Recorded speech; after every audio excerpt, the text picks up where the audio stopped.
ৰুমটো ভাঙি গ'ল, যেনে তেনেহে বাচিছোঁ কালি। গাৰ ওপৰতে পৰি গৈছে একদম। ভিডিঅ'টো চালে গম পাব। তাৰ ৰুমটো গোটেই ভাঙি গৈছে। তাৰ ৰুমটো আকৌ নতুনকৈ বনাব লাগিবতো।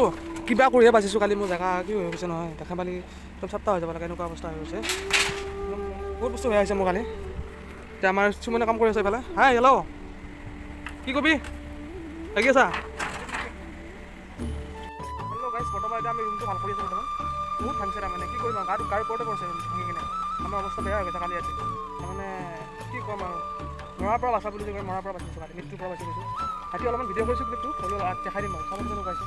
সেইবিলাক এটা চব ভাঙা, প্লিজ দাদা সেইবিলাক চব বাইদেউ ভাঙি গৈছে। সকলোকে কৈছোঁ সেইবিলাক আছে কেনেকৈ হালি আছে, চেনেলটো পিছে ছাবস্ক্ৰাইব একদম কৰি গোটেই দিয়ক। বিচনা চেণ্টিং ফেণ্টিং বিচাৰি আছে চাওক, ঠিকে আছে। অকণমান থাকিব লাগিব ন, সেইটো ৰুম চুম বনোৱা হোৱাৰ পিছত ক্লিয়াৰ কৰি দেখা আছে চব চাই থাকক।